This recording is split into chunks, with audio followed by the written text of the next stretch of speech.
আসসালামু আলাইকুম প্রিয় দর্শক, অন্য মঞ্চের আলোচনায় আপনাদের সকলকে আমন্ত্রণ জানাচ্ছি। এটা নিশ্চিত এই পুরো ঘটনা সাজানোর মাধ্যমে এবং ভারতের পশ্চিমবঙ্গ পুলিশ গ্রেফতার করেছে এমন একটা তথ্য ছড়িয়ে দেওয়ার মাধ্যমে সংসদ বসার সাথে সাথে হাদির ইনকিলাব মঞ্চ আবার রাস্তায় নেমে হাদি হত্যার বিচার চাই, হাদি হত্যার বিচার চাই বলে রাজপথ গরম করে তুলবেন এবং সেখানে গিয়ে তখন জামায়াত ইসলামী, ছাত্র শিবির, জাতীয় নাগরিক পার্টি সব পক্ষ গিয়ে জড়ো হয়ে সরকারকে একটা বিপদের মুখে ফেলবে, একটা হুমকির মুখে ফেলবে, সংসদ অধিবেশনকে বাধাগ্রস্ত করার ব্যবস্থা করবে রাজপথে। এই সম্ভাবনাটা তারেক রহমান সরকার আপাতত বন্ধ করেছেন।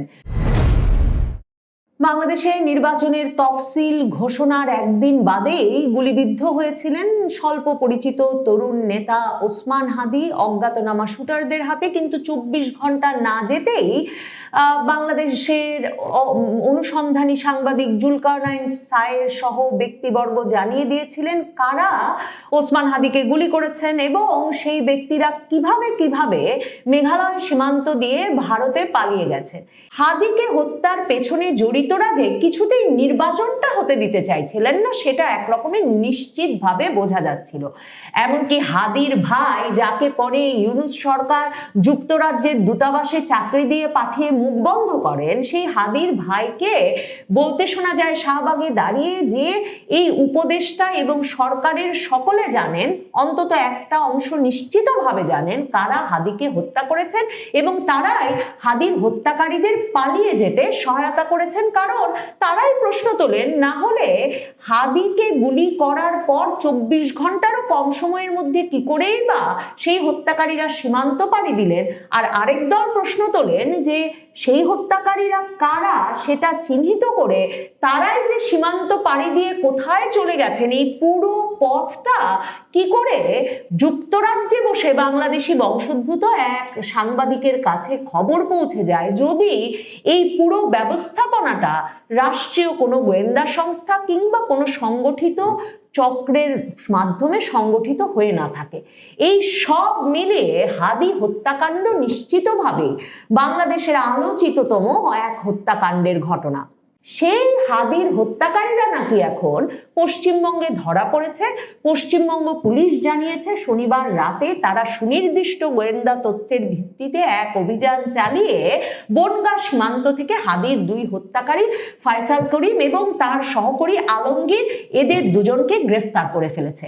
মানে ভারতে হাদির হত্যাকারীরা গ্রেফতার হবেন, এতে বিস্ময়ের কিছু নাই। কারণ বাংলাদেশে যে কোনো অপরাধের পরেই খুব স্বাভাবিকভাবে সীমান্ত পাড়ি দিয়ে অন্য দেশে চলে যান অপরাধীরা।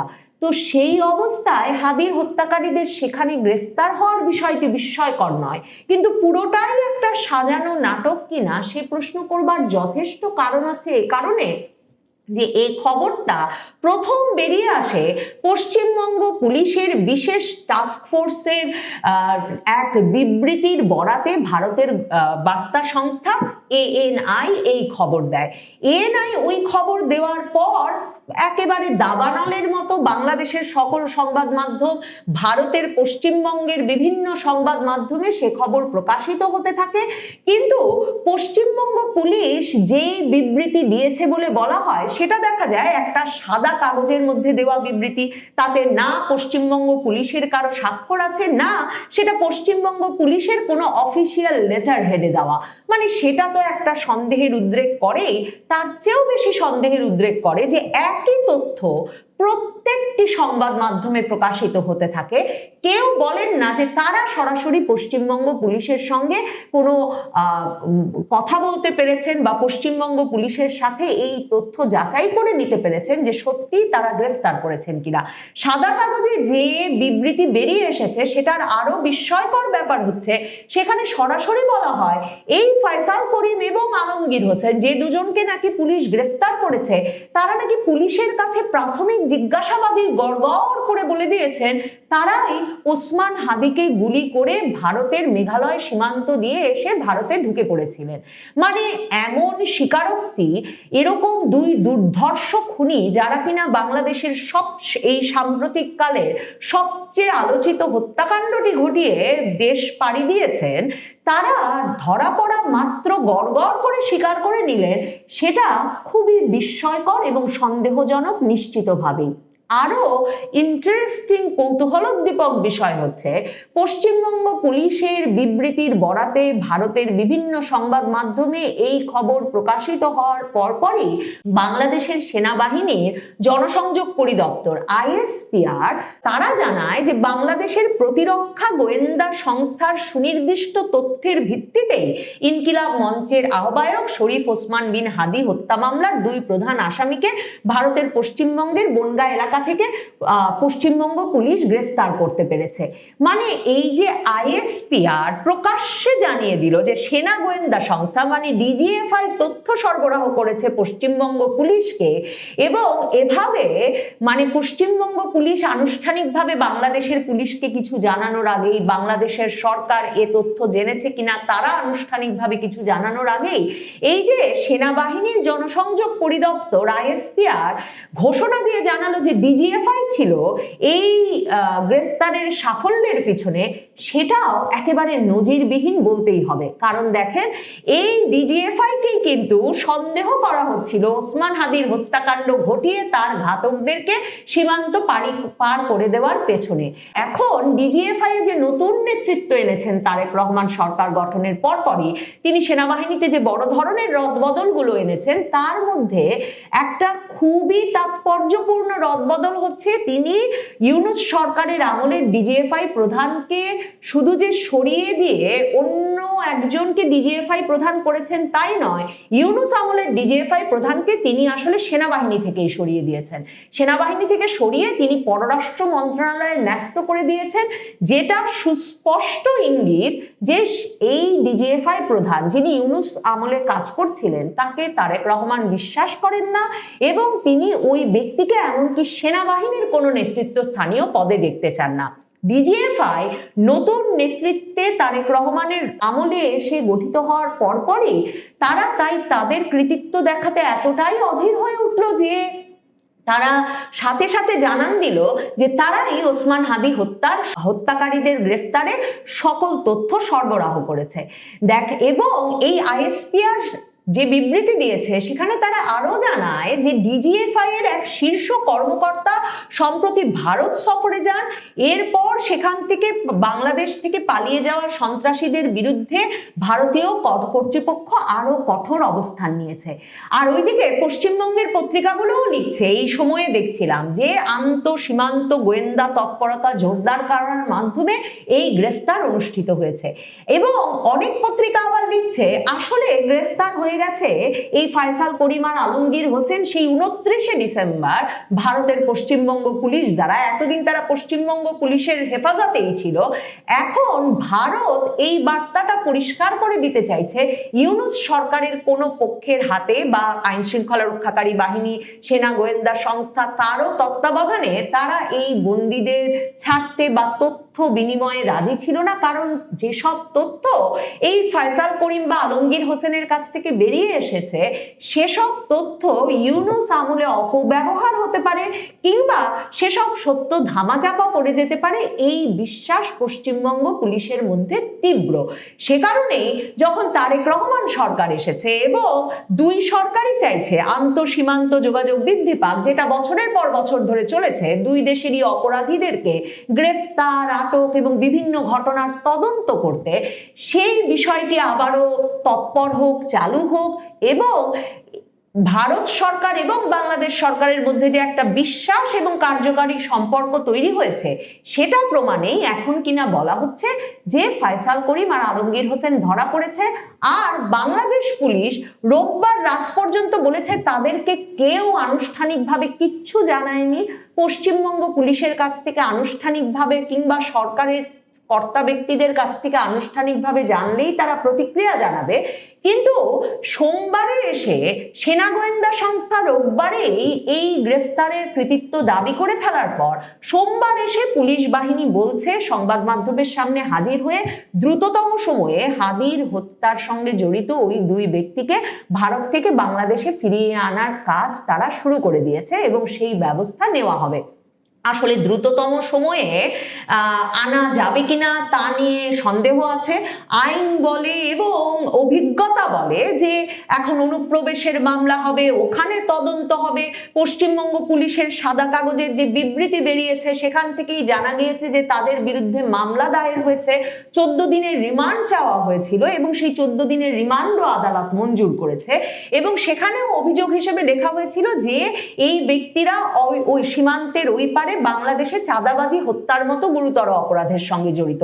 এমনকি বিএনপির স্থায়ী কমিটির সদস্য সালাউদ্দিন আহমেদ, এখন স্বরাষ্ট্রমন্ত্রী, তার ভারতে তাকে ধরার পর যে ঘটনা ঘটেছিল তাতেও আমরা জানি শুধুমাত্র অনুপ্রবেশের মামলাটাই তখন মীমাংসা হতে বছরের পর বছর কেটে গেছে। কাজেই ফয়সাল করিম আর আলমগীর হোসেনকে এখনই বাংলাদেশের হাতে হস্তান্তর করা হবে তা নিশ্চিত না হলেও এটা নিশ্চিত এই পুরো ঘটনা সাজানোর মাধ্যমে এবং ভারতের পশ্চিমবঙ্গ পুলিশ গ্রেফতার করেছে এমন একটা তথ্য ছড়িয়ে দেওয়ার মাধ্যমে সংসদ বসার সাথে সাথে হাদির ইনকিলাব মঞ্চ আবার রাস্তায় নেমে হাদি হত্যার বিচার চাই, হাদি হত্যার বিচার চাই বলে রাজপথ গরম করে তুলবেন। এবং সেখানে গিয়ে তখন জামায়াত ইসলামী, ছাত্র শিবির, জাতীয় নাগরিক পার্টি সব পক্ষ গিয়ে জড়ো হয়ে সরকারকে একটা বিপদের মুখে ফেলবে, একটা হুমকির মুখে ফেলবে, সংসদ অধিবেশনকে বাধাগ্রস্ত করার ব্যবস্থা করবে রাজপথে। এই সম্ভাবনাটা তারেক রহমান সরকার আপাতত বন্ধ করেছেন।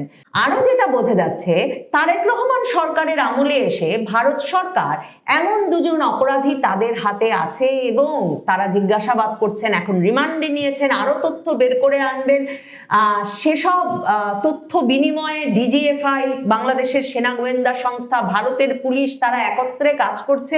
এসব তথ্য জনপরিসরে দিয়ে এটা নিশ্চিত করা হয়েছে যে হাদি হত্যার পেছনে যদি ইউনূস সরকারের উপদেষ্টারা কেউ জড়িত থাকেন, তৎকালীন সেনা গোয়েন্দা সংস্থার কেউ জড়িত থাকেন, মানে যেসব পক্ষ জড়িত থেকে নির্বাচনটা পিছিয়ে দিয়ে বিএনপিকে বিপদগ্রস্ত করতে চাইছিলেন কিংবা তাদের ক্ষমতা কুক্ষিগত করতে চাইছিলেন, সেই পক্ষগুলোকে বিপদে ফেলার নানা রকম তথ্য এখন থেকে বিএনপি সরকারের হাতে থাকবে। আসসালামু আলাইকুম রহমতুল্লাহি ওয়া বারাকাতুহু। সম্মানিত দর্শক, ত্রয়োদশ জাতীয় সংসদ নির্বাচনে জামাতের নেতৃত্বে যে 11 দলীয় জোট হয়েছিল, যে জোটের অন্যতম শরিক জামাত এবং এনসিপি, এই দুটো রাজনৈতিক দল নির্বাচনের মাঠে তারা যেভাবে বিজয়ী হওয়ার জন্য প্রত্যয় ব্যক্ত করেছিল এবং শতভাগ নিশ্চিত ছিল যে কোনো ছলে বলে কৌশলে, ম্যাটিকুলাস ডিজাইন বলেন, ভোটের মাঠে প্রতিযোগিতা বলেন, তারাই ক্ষমতায় আসছে। এবং তারা যে আত্মবিশ্বাসী হয়ে পড়েছিল, সেই আত্মবিশ্বাসের মূলে তাদের ত্রিমাত্রিক নেগোসিয়েশন ছিল। তাদের সঙ্গে পশ্চিমা দুনিয়ার চমৎকার একটি সম্পর্ক গড়ে উঠেছিল। ইউরোপ এবং আমেরিকা তাদেরকে গ্রিন সিগন্যাল দিয়েছিল। ভারতের সঙ্গে তারা মোটামুটি একটা নিউট্রাল সম্পর্ক গড়ে তুলেছিল। চীন এবং পাকিস্তান, এই দুটো রাষ্ট্র তাদের সর্বশক্তি দিয়ে জামাতের যে 11 দলীয় জোট তাদেরকে সহযোগিতা করেছিল। অধিকাংশ যারা নির্বাচন পরিচালনা করছিল, সেই নির্বাচন পরিচালকদের মধ্যে যাকে বলা হয় ডক্টর মোহাম্মদ ইউনূস এবং অন্যান্য যারা উপদেষ্টা আছেন, তাদের একটা বিরাট অংশ জামাত এবং এনসিপির পক্ষে ছিল। বিপক্ষে যে কারা ছিল সেটা তখনও পর্যন্ত বোঝা যায়নি। কিন্তু নির্বাচনের ঠিক একদিন দুদিন আগে সম্ভবত দিল্লির সঙ্গে বিএনপির একটা ভালো নেগোসিয়েশন হয়ে যায় এবং যে কোনো কারণে হোক শেখ হাসিনা তার নেতাকর্মীদেরকে বিএনপির পক্ষে ভোট দেওয়ার জন্য গোপনে গোপনে তলে তলে গুপ্তভাবে নির্দেশনা জারি করে, ফলে ভোটের মাঠে যাকে বলা একটা অস্বাভাবিক যে ফলাফল সেটা আমরা দেখতে পাই। আমরা যারা রাজনীতির বিশ্লেষক ছিলাম, আমরা ধরে নিয়েছিলাম যে আওয়ামী লীগ এই নির্বাচনে অংশগ্রহণ করছে না এবং তারা শেখ হাসিনা যেভাবে প্রথম দিকে বলছিলেন যে যেহেতু নৌকা নেই, নো বোট নো ভোট, আমাদের ভোটাররা ভোট কেন্দ্রে যাবে না। তো তাই যদি হয় তাহলে আমরা ধরে নিয়েছিলাম যে সাকুল্যে সেই 2024, 2018 কিংবা 2014 সনে যে ভোটার উপস্থিত হয়েছিল তার চেয়ে 5 থেকে 6% ভোট আরও কম কালেক্ট হবে। বাকি ভোট কালেকশনের জন্য তাদেরকে মূলত সিল পেটাতে হবে। এবং এটা ছিল একটা জেনারেল ম্যাথমেটিক্স, কিন্তু বাস্তবে দেখা গেল যে না, আমরা যে প্রেডিক্ট করেছিলাম সেটা আওয়ামী লীগের সিদ্ধান্তের কারণে উল্টে যায়। অসংখ্য ভোটার ভোট কেন্দ্রে উপস্থিত হয় এবং তারা বিএনপিকে ভোট দেয় এবং বিএনপি বিজয়ী হয়ে যায়। বিএনপি বিজয়ী হওয়ার পর সঙ্গত কারণে জামাতের মধ্যে নিদারুণ প্রতিক্রিয়া দেখা দেয়। তাদের মন খারাপ হয়ে যায়, মেজাজ গরম হয়ে যায়, তারা ভেবে পায় না হোয়াট শুড ডু, কী করা উচিত। তাদের যে 17 মাসের সাজানো গুছানো সংসার সব তছনছ হয়ে যায়। তারা প্রশাসনের বিভিন্ন জায়গাতে যেভাবে তাদের পছন্দের মানুষ বসিয়েছিল, যেভাবে তারা হেলে দুলে রাষ্ট্র পরিচালনা করছিল এবং যেভাবে তাদের কথা মতো সবকিছু চলছিল, কূটনীতিবিদরা তাদের সেই মগবাজারে আসছিল, ব্যবসায়ীরা দলে দলে জামাতের আমিরের সেই আনুগত্য প্রকাশ করার জন্য, সোহবত প্রকাশ করার জন্য, বায়াত গ্রহণ করার জন্য যেভাবে ছুটাছুটি করছিল, তাতে জামাত মনে করেছিল যে তারাই এমিরেটস প্রতিষ্ঠা করতে যাচ্ছে এবং তাদের নেতা আমিরুল মোমিনিন হতে চলেছেন। ঠিক সেই জায়গাটাতে অলনে ছাড়েন জনাব তারেক রহমান সাহেব এখন জাতির নেতা হিসেবে আবির্ভূত হয়েছেন। কথাটা বললাম আমাদের তথ্যমন্ত্রী জনাব জহিরুদ্দিন স্বপন, তিনি বলেছেন জনাব তারেক রহমান সাহেব তিনি জাতির নেতা। এই শব্দটি সিঙ্গুলার নাম্বার, অত্যন্ত তাৎপর্যপূর্ণ একটি শব্দ। তিনি তাকে বলতে পারতেন যে জাতীয় নেতা, কিন্তু জাতীয় নেতা তো তিনিও জাতীয় নেতা, তার মতো শত শত জাতীয় নেতা আছে। আমি গোলাম মোল্লা রনি, আমিও একজন জাতীয় নেতা। পুরো জাতি যাকে চেনে, পুরো জাতির একটা বিরাট অংশ যাদেরকে মনে করে যে না এরা নেতা হওয়ার যোগ্য, তারাই জাতীয় নেতা। তো সেই অর্থে জনাব তারেক রহমান সাহেব জাতীয় নেতা হবে, কিন্তু জাতির নেতা মানে সুপ্রিম কমান্ডার, ইমামুল আজম এরকম মানে, বা হুজ্জাতুল ইমাম,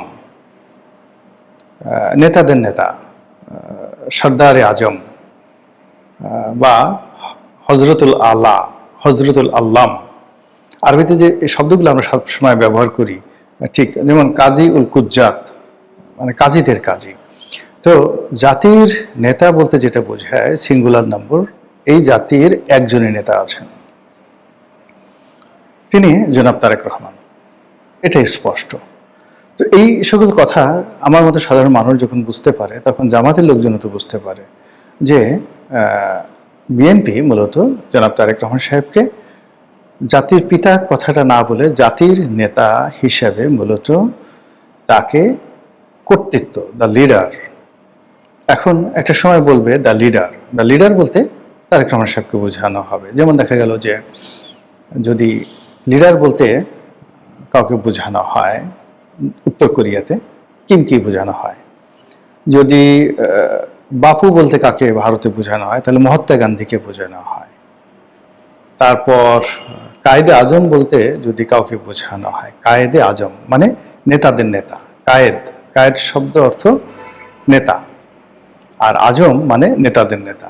তাহলে আপনি বলেন তো কায়েদে আজম বলতে আপনি কাকে বুঝেন? মোহাম্মদ আলী জিন্নাহকে বুঝেন।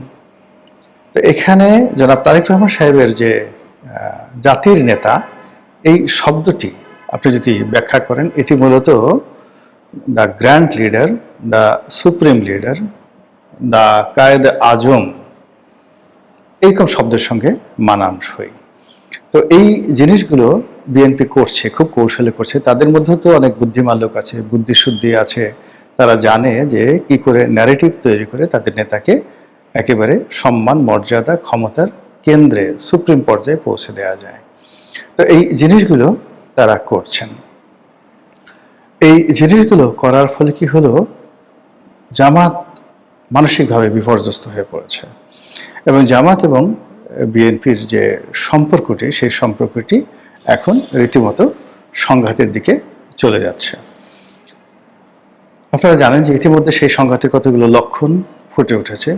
সামনে যে 12 তারিখে জাতীয় সংসদের অধিবেশন ডাকা হয়েছে, এই অধিবেশনে আসলে কি হয়, কে কিভাবে আচরণ করে, জামাত সেখানে কিভাবে অংশগ্রহণ করে, তারপর সেই অধিবেশনের মধ্যে উচ্চকক্ষ, নিম্নকক্ষ, জুলাই সনদ এবং জুলাই সনদ পাশ করার জন্য বিশেষ যে শপথ নেওয়ার কথা ছিল জুলাই চার্টারে, এই সকল বিষয় নিয়ে সেখানে কি হবে না হবে এটা নিয়ে জাতি এখন দ্বিধা বিভক্ত। তবে আমি যতটা আন্দাজ করতে পারি সে আন্দাজ হলো যে জামাতকে আপনি ৭৮টা সিট বলেন আর ৩৮টি সিট বলেন, ডাজ নট ম্যাটার, এখনো পর্যন্ত জামাতের যে সংঘবদ্ধ শক্তি রয়েছে টেকনাফ থেকে তেঁতুলিয়া পর্যন্ত, এখনো পর্যন্ত যে কোনো জায়গাতে একটা মব করার যে ক্ষমতা জামাতের আছে, এটার ১০০ ভাগের ১ ভাগ ক্ষমতা বিএনপির নেই। বিএনপির যেটা আছে সেটার ব্যাপক জনপ্রিয়তা, আর সাম্প্রতিক সময় যে রাষ্ট্র ক্ষমতা বিএনপি পেয়েছে, এই রাষ্ট্র ক্ষমতার উপরও কিন্তু একছত্র কর্তৃত্ব তার স্থাপিত হয়নি। আমরা স্পষ্টভাবে বলে দিতে পারি টু দি পয়েন্টে, নাম ধরে ধরে, প্রধানমন্ত্রীর কার্যালয়ে কয়জন জামাতের লোক আছে, প্রধানমন্ত্রীর আশেপাশে কয়জন জামাতের লোক আছে, মানে আমি যাদের নাম বলতে পারি তাদের বাইরে আরো অনেক বহু সংখ্যক আছে। তাহলে বোঝার চেষ্টা করুন যে জামাত কোথায় কোথায় ঢুকে গেছে। প্রশাসন, মিলিটারি, তারপর শেষে পুলিশ থেকে শুরু করে অন্যান্য যেই জায়গাগুলোতে বিএনপি খুব বিশ্বাস করে যাদেরকে বিএনপির নিজেদের লোক মনে করে নিয়োগ দিয়েছে, তারা যে প্রকৃতপক্ষে তারা যে জামাতের লোক, এটা বিএনপি না জানলেও জামাত খুব ভালো করে জানে। এবং এই যে আমরা বাংলাতে একটা শব্দ ব্যবহার করি আদতে, মানে অনেকে এটা ভুল করেন, আদতে বলতে অনেকে মনে করেন আসলে অরিজিনালি, কিন্তু ঘটনাটা তা না। আদতে মানে আদিকালে, কোনো এক সময়, ওয়ান্স আপন এ টাইম। তো আসলে আদতে মানে আদিকালে, ওয়ান্স আপন এ টাইম যদি কেউ জামাত করে থাকে, সে মৃত্যুর পূর্ব পর্যন্ত ইয়া জামাতি ইয়া শিবিরি এই কথা বলেই তিনি মরতে স্বাচ্ছন্দ্য বোধ করবেন। কাজী আদিকালের জামাত, আদিকালে জামাতের প্রতি যারা অনুরক্ত, তারা সবাই ঘুরে ফিরে জামাতের দিকে যাবেন এবং জামাত সেই জিনিসটি জানে। ফলে এখন বিএনপির লোকজন যে লম্ফ দিচ্ছেন, ঝম্পট দিচ্ছেন, কথা বলছেন, হুমকি দিচ্ছেন, ধামকি দিচ্ছেন, এটি দেখে জামাত মুস্কি হাসছে যে আমরা যখনই টিপ দেব, যখনই আমাদের রিসেট বাটনে চাপ দেওয়া হবে, যখন আমরা চাইবো এবং ডাকবো আয় আয় আয় আমাদের দিকে চলে আয়, অমনি তারা সব কিছু ছেড়ে দিয়ে নারায়ে তাকবীর, আল্লাহু আকবার, দাড়ি পাল্লা জিন্দাবাদ বলে ছুটে চলে আসবে। আর তারই প্রেক্ষিতে আপনি দেখুন এই পবিত্র মাহে রমজান মাসে জামাতের যে কর্মকাণ্ড, সেখানে কোনো ফ্রাস্ট্রেশন নেই, হতাশা নেই, তারা বরং বিএনপিকে থ্রেট দিতে যাচ্ছে। তারা বিভিন্নভাবে বিএনপিকে ব্যাধিগ্রস্ত রাখার চেষ্টা করছে। তারা বলছে বিএনপি ক্ষমতায় এসছে ইলেকশন ইঞ্জিনিয়ারিং এর মাধ্যমে, তাদের বিজয়কে ছিনিয়ে নেওয়া হয়েছে, সূক্ষ্ম কারচুপির মাধ্যমে তারা এই কাজগুলো করেছে।